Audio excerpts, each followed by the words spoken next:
climate control, our dislikes, wrinkles, millennial sleeping habits, Social Security, and insecurity, our hobbies, low-impact sports, Uber parenting, wining and dining, our hangouts, the farmer's market, tailgating parties, and backyards.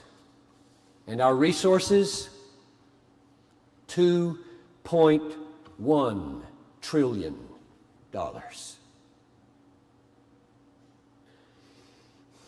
What will it mean to get old to the glory of God as a baby boomer in America?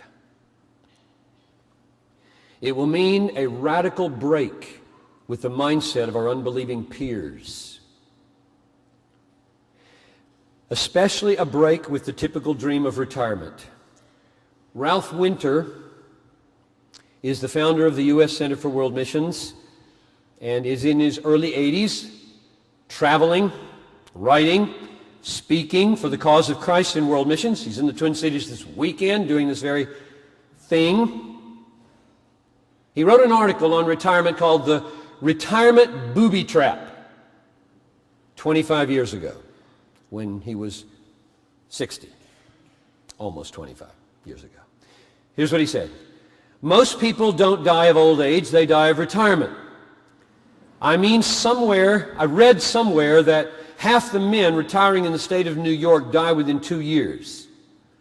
Save your life and you will lose it. Just like other drugs, other psychological addictions, retirement is a virulent disease, not a blessing. Where in the Bible do they see that? Did Moses retire? Did Paul retire? Did Peter, John? Do military officers retire in the middle of a war? Millions of our fellow citizens, Christians and non-Christians, are finishing their formal careers in their 50s and 60s, and most of them have a good 20 years to go of physical and mental powers before they fail. What will it mean to live those final years to the glory of God? How will we live them in such a way as to make Christ look like our treasure rather than the world looking like our treasure?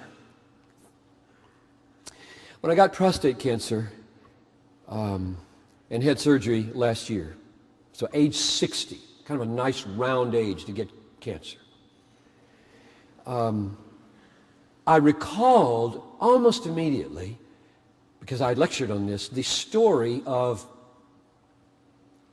Charles Simeon. And I prayed, God, make this true for me. Here's the story.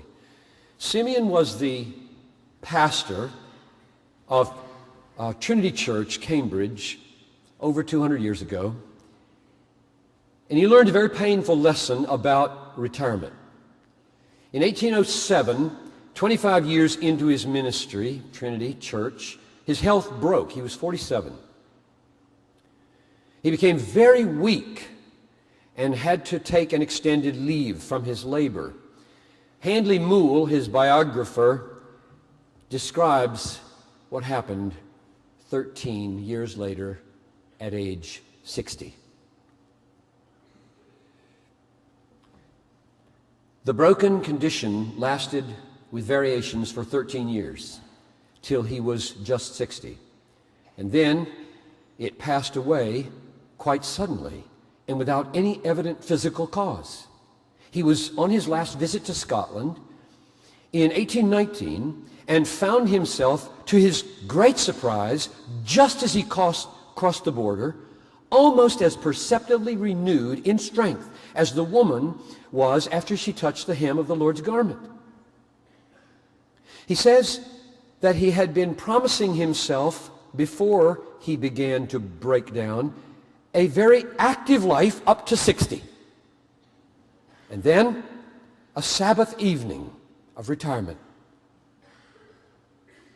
And that now he seemed to hear his master saying, I laid you aside because you entertained with satisfaction the thought of resting from your labor.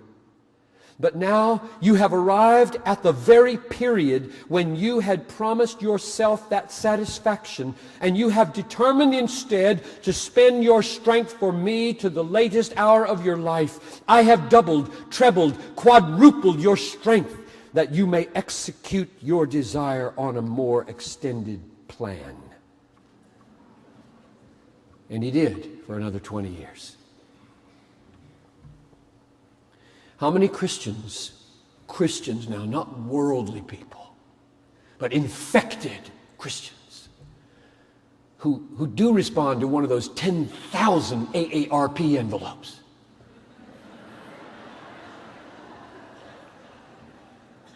and then read that magazine and hope for that dream. How many tens of thousands of Christians are dreaming of a Sabbath evening? There is a Sabbath.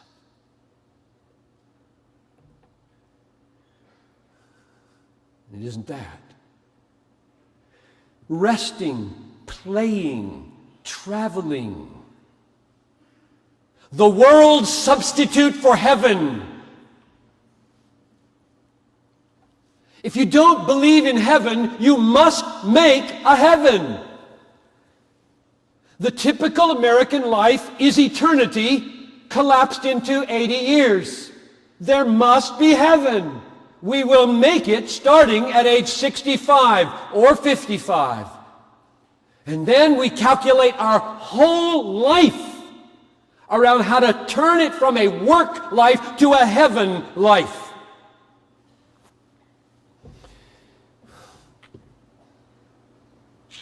Eternal rest and joy after death await us. For them, it's an irrelevant consideration. Is it for you?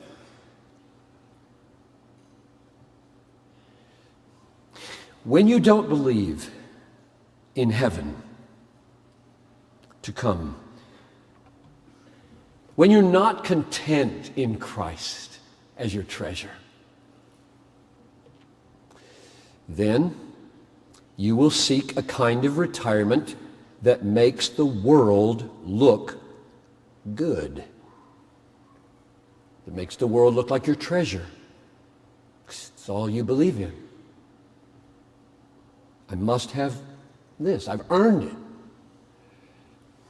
That's a strange reward for a Christian to set his sights on. 20 years of leisure. While we live in the midst of the end of the ages, infinite consequences at stake for millions of people who need Christ. What a tragic way to finish the last mile before you meet the King who finished his last mile so differently.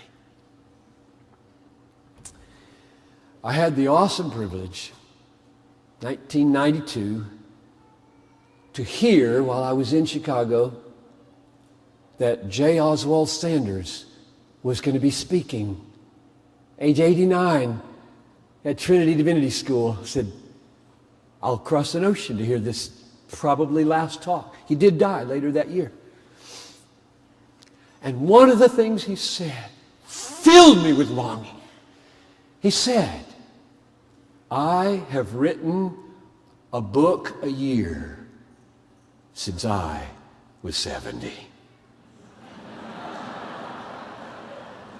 19 books after 70. And everything in me said, oh God, don't let me waste my last chapter. Don't let me buy the American dream of retirement, endless leisure, play, hobbies, putzing around in the garage, rearranging the furniture, golfing, fishing, sitting, watching television. Lord, have mercy on me and spare me this curse.